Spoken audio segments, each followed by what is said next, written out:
ನಮಸ್ಕಾರ. ಈ ದಿನ ಲೋಕ ಸಂಚಾರ ಕನ್ನಡದ ಕಿಟಕಿಯಿಂದ ವಿವಿಧ ದೇಶಗಳ ಆಗು ಹೋಗುಗಳಲ್ಲೊಂದು ಇಣುಕು ನೋಟಕ್ಕೆ ಸ್ವಾಗತ. ನಾನು ಜಿಎಂ ಪವಿತ್ರ.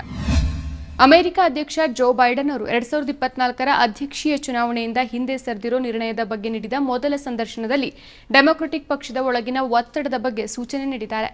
ಮಾಜಿ ಸ್ಪೀಕರ್ ನ್ಯಾನ್ಸಿ ಪೆಲೋಸಿ ಹಾಗೂ ಉಳಿದ ಮುಖಂಡರಿಂದ ನಿರಂತರವಾಗಿ ವಿರೋಧಗಳು ವ್ಯಕ್ತ ಆಗ್ತಾ ಇತ್ತು. ಇವರೆಲ್ಲರ ವಿರೋಧದಿಂದ ಪ್ರಚಾರ ಎಲ್ಲಿ ಕುಂದು ಹೋಗುತ್ತೋ ಅನ್ನೋದನ್ನು ಉಲ್ಲೇಖಿಸಿದ ಬೈಡನ್ ಪಕ್ಷದೊಳಗಿದ್ದ ಒತ್ತಡದ ಕುರಿತು ಒಪ್ಪಿಕೊಂಡಿದ್ದಾರೆ. ನಾನು ಸ್ಪರ್ಧೆಯಲ್ಲಿ ಉಳಿದಿದ್ರೆ ವಿರೋಧ ಮಾಡ್ತಾ ಇದ್ದವರ ಧ್ವನಿಯೇ ದೊಡ್ಡದಾಗ್ತಾ ಇತ್ತು ಅನ್ನೋ ಆತಂಕ ಇತ್ತು ಅಂತ ಬೈಡನ್ ಹೇಳಿದ್ದಾರೆ.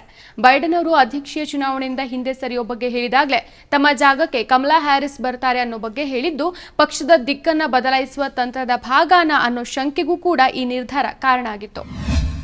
ಅಮೆರಿಕಾದಲ್ಲಿ ನೀವು ಬೀದಿಯಲ್ಲಿ ವಾಸಿಸ್ತಾ ಇದ್ರೆ ನಿಮ್ಮನ್ನ ನಿರುದ್ಯೋಗಿ ಅಂತ ಪರಿಗಣಿಸೋದಿಲ್ಲ, ಬದಲಾಗಿ ನಿಮಗೆ ನಿವೃತ್ತಿಯಾಗಿದೆ ಅಂತ ಪರಿಗಣಿಸ್ತಾರೆ. ಕೋವಿಡ್ ಪ್ರಾರಂಭವಾದ ನಂತರ ಸುಮಾರು 5 ಮಿಲಿಯನ್ ಜನರು ಅಮೆರಿಕದ ಕಾರ್ಮಿಕ ಮಾರುಕಟ್ಟೆಯಿಂದ ಹಿಂದೆ ಸರಿದಿದ್ದಾರೆ ಅಂತ ಅಮೆರಿಕದ ಆರ್ಥಿಕ ತಜ್ಞ ಪ್ರೊಫೆಸರ್ ಪೀಟರ್ ಅಂಚ್ ಹೇಳಿದ್ದಾರೆ. ಇಂದು ಗೋಯಿಂಗ್ ಅಂಡರ್ ಗ್ರೌಂಡ್ ಕಾರ್ಯಕ್ರಮದಲ್ಲಿ ಮಾತನಾಡಿದ ಪೀಟರ್ ಅವರು ಅಮೆರಿಕದ ಸರ್ಕಾರವು ಆರ್ಥಿಕ ಪ್ರಗತಿಯನ್ನ ತೋರಿಸೋಕೆ ಸುಳ್ಳು ಅಂಕಿಅಂಶಗಳನ್ನ ಹೇಗೆ ರಚಿಸ್ತಾ ಇದೆ ಅನ್ನೋದನ್ನ ಬಹಿರಂಗಪಡಿಸಿದ್ದು ಆರ್ಥಿಕತೆ ಅನ್ನೋ ಗಂಭೀರ ಸಮಸ್ಯೆಯನ್ನ ಮುಚ್ಚಾಕೋ ಪ್ರಯತ್ನ ಮಾಡ್ತಿದ್ದಾರೆ ಅಂತ ಹೇಳಿದ್ದಾರೆ.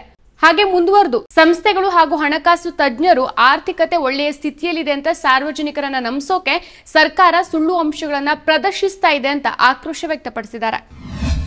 ಶೇಖ್ ಹಸೀನಾ ಅವರು ಪ್ರಧಾನಿ ಸ್ಥಾನಕ್ಕೆ ರಾಜೀನಾಮೆ ನೀಡಿ ಭಾರತಕ್ಕೆ ಪಲಾಯನ ಮಾಡಿದ ನಂತರ ಬಾಂಗ್ಲಾದೇಶದ ಸಮುದಾಯದ ಮೇಲೆ ನಡೀತಾ ಇರುವಂತಹ ದಾಳಿಯನ್ನು ವಿರೋಧಿಸಿ ಲಕ್ಷಾಂತರ ಹಿಂದೂಗಳು ಬೀದಿಗಿಳಿದಿದ್ದಾರೆ. ಬಾಂಗ್ಲಾದೇಶದ ರಾಜಧಾನಿ ಢಾಕಾ ಮತ್ತು ದೇಶದ 2ನೇ ಅತಿದೊಡ್ಡ ನಗರವಾದ ಚಿತ್ತಗಾಂಗ್ ಬೃಹತ್ ರ್ಯಾಲಿಗಳಿಗೆ ಲಕ್ಷಾಂತರ ಜನರು ಸಾಕ್ಷಿಯಾದರು. ಹಿಂಸಾಚಾರ ಪೀಡಿತ ಬಾಂಗ್ಲಾದೇಶದ ಅಲ್ಪಸಂಖ್ಯಾತ ಸಮುದಾಯಗಳ ಸದಸ್ಯರು ಆಗಸ್ಟ್ 5ರಂದು ಶೇಖ್ ಹಸೀನಾ ನೇತೃತ್ವದ ಸರ್ಕಾರ ಪತನದ ನಂತರ 52 ಜಿಲ್ಲೆಗಳಲ್ಲಿ 205ಕ್ಕೂ ಹೆಚ್ಚು ದಾಳಿಯ ಘಟನೆಗಳನ್ನು ಎದುರಿಸಿದ್ದಾರೆ. ನೂರಾರು ಹಿಂದೂಗಳು ತಮ್ಮ ಮನೆಗಳು ಮತ್ತು ವ್ಯವಹಾರಗಳ ಮೇಲಿನ ದಾಳಿಯಲ್ಲಿ ಗಾಯಗೊಂಡಿದ್ದಾರೆ ಅಂತ ಹೇಳಲಾಗ್ತಾ ಇದೆ. ಹಲವಾರು ಹಿಂದೂ ದೇವಾಲಯಗಳನ್ನು ಸಹ ಧ್ವಂಸಗೊಳಿಸಲಾಗಿದೆ ಮತ್ತು ಶೇಖ್ ಹಸೀನಾ ಅವರ ಅವಾಮಿ ಲೀಗ್ ಪಕ್ಷದೊಂದಿಗೆ ಸಂಬಂಧ ಹೊಂದಿರುವ 2 ಹಿಂದೂ ನಾಯಕರು ಹಿಂಸಾಚಾರದಲ್ಲಿ ಕೊಲ್ಲಲ್ಪಟ್ಟಿದ್ದಾರೆ. ಹಿಂಸಾಚಾರದಿಂದ ತಪ್ಪಿಸಿಕೊಳ್ಳೋಕೆ ಸಾವಿರಾರು ಬಾಂಗ್ಲಾದೇಶಿ ಹಿಂದೂಗಳು ಭಾರತಕ್ಕೆ ಪಲಾಯನ ಮಾಡೋಕೆ ಪ್ರಯತ್ನಿಸ್ತಾ ಇದ್ದಾರೆ. ಅಲ್ಪಸಂಖ್ಯಾತರಿಗೆ ಕಿರುಕುಳ ನೀಡುವವರ ವಿಚಾರಣೆಯನ್ನು ತ್ವರಿತಗೊಳಿಸೋಕೆ ವಿಶೇಷ ನ್ಯಾಯ ಮಂಡಳಿಗಳ ರಚನೆ, ಅಲ್ಪಸಂಖ್ಯಾತರಿಗೆ 10% ಸಂಸದೀಯ ಸ್ಥಾನಗಳ ಹಂಚಿಕೆ ಮತ್ತು ಇತರರೊಂದಿಗೆ ಅಲ್ಪಸಂಖ್ಯಾತರ ರಕ್ಷಣೆಗಾಗಿ ಕಾನೂನು ಜಾರಿಗೆ ಒತ್ತಾಯಿಸಿ ಹಿಂದೂ ಪ್ರತಿಭಟನಾಕಾರರ ರ್ಯಾಲಿಯು ಕೇಂದ್ರದ ಶಾಬಾಗ್ನಲ್ಲಿ 3 ಗಂಟೆಗಳ ಕಾಲ ಸಂಚಾರವನ್ನು ನಿರ್ಬಂಧಿಸಿತ್ತು. ಅಮೆರಿಕ ಮಧ್ಯಪೂರ್ವದಲ್ಲಿ ತನ್ನ ಸೇನೆ ಮತ್ತು ನೌಕಾಪಡೆಗಳ ಚಲನವಲನಗಳನ್ನು ತೀವ್ರಗೊಳಿಸ್ತಾ ಇದೆ. ಅಮೆರಿಕದ ರಕ್ಷಣಾ ಕಾರ್ಯದರ್ಶಿ ಲಾಯ್ಡ್ ಆಸ್ಟಿನ್ ಇಸ್ರೇಲಿಯಾದ ರಕ್ಷಣಾ ಸಚಿವ ಯೋವ್ ಗಾಲಂಟ್ ಅವರ ಜೊತೆಯಲ್ಲಿ ಫೋನಿನಲ್ಲಿ ಮಾತನಾಡಿರೋದಾಗಿ ವರದಿಯಾಗಿದೆ. ಇದರ ಬೆನ್ನಲ್ಲೇ ಅಮೆರಿಕ ತನ್ನ ಗೈಡ್ ಮಿಸೈಲ್ ನೌಕಾಪಡೆಯನ್ನ ಮಧ್ಯಪೂರ್ವಕ್ಕೆ ಕಳಿಸಿದೆ. ಇದು ಶತ್ರುವಿನ ಜೊತೆ ಪರಿಣಾಮಕಾರಿ ದಾಳಿ ನಡೆಸುವ ಸಾಮರ್ಥ್ಯವನ್ನು ಹೊಂದಿದೆ. ಹಮಾಸ್ನ ರಾಜಕೀಯ ನಾಯಕ ಇಸ್ಮಾಯಿಲ್ ಹನಿಯೆ ಹತ್ಯೆ ಹಾಗೂ ಹೆಜ್ಬುಲ್ಲಾ ಯೋಧ ಫುಡಟ್ ಶುಕ್ರ ಇಸ್ರೇಲ್ನ ದಾಳಿ ಮೂಲಕ ಬೈರೂತ್ನಲ್ಲಿ ಸಾವನ್ನಪ್ಪಿದ್ರು. ಈ ಘಟನೆಗಳು ಗಾಜಾ ವಿರುದ್ಧದ ಘರ್ಷಣೆಯನ್ನ ಪ್ರಾದೇಶಿಕ ಯುದ್ಧವಾಗಿ ಮಾರ್ಪಡಿಸುವ ಸಾಧ್ಯತೆಗಳನ್ನು ಹೆಚ್ಚಿತ್ತು. ಹೆಚ್ಚುತ್ತಿರುವಂತಹ ಉದ್ವಿಗ್ನತೆಯ ಮಧ್ಯೆ ಆಸ್ಟಿನ್ ಹಾಗೂ ಇಸ್ರೇಲಿ ರಕ್ಷಣಾ ಸಚಿವ ಯೋವ್ ಗಾಲಂಟ್ ನಡುವಿನ ದೂರವಾಣಿ ಕರೆ ಭಾರೀ ಚರ್ಚೆಯನ್ನು ಹುಟ್ಟಾಕಿದೆ.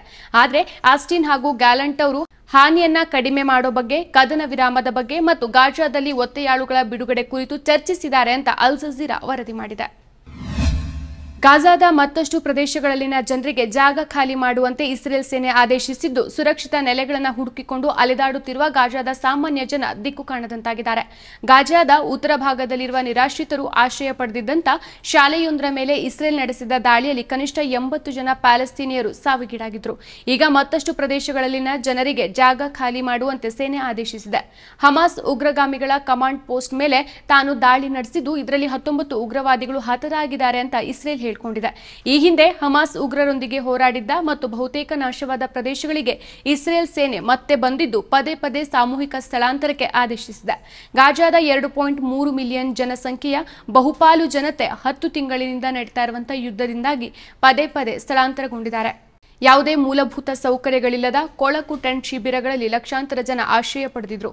ಆದರೆ ಗಾಜಾದ ಯಾವುದೇ ಪ್ರದೇಶವೂ ಈಗ ಸುರಕ್ಷಿತವಾಗಿಲ್ಲ ಅಂತ ಪ್ಯಾಲೆಸ್ಟೀನಿಯರು ತಮ್ಮ ಅಳಲನ್ನು ತೋಡ್ಕೊಂಡಿದ್ದಾರೆ. ಇದಾಗಿತ್ತು ಇವತ್ತಿನ ವಿವಿಧ ಜಗತ್ತುಗಳ ಆಗುಹೋಗುಗಳು. ನೈಜ ಸುದ್ದಿಗಳಿಗಾಗಿ ನೋಡ್ತಾ ಇರಿ ಈ ದಿನ.com. ಇದು ಸತ್ಯ, ನ್ಯಾಯ, ಪ್ರೀತಿಯ ಧ್ವನಿ. ಮತ್ತಷ್ಟು ವಿಶೇಷ ವಿಡಿಯೋಗಳನ್ನು ನೋಡಲು ಮತ್ತು ಹೊಸ ವಿಡಿಯೋಗಳ ಬಗ್ಗೆ ತಿಳಿಯಲು ಈ ದಿನ.com ಯೂಟ್ಯೂಬ್ ಚಾನೆಲ್ ಸಬ್ಸ್ಕ್ರೈಬ್ ಮಾಡಿ ಮತ್ತು ಬೆಲ್ ಐಕಾನ್ ಕ್ಲಿಕ್ ಮಾಡಿ.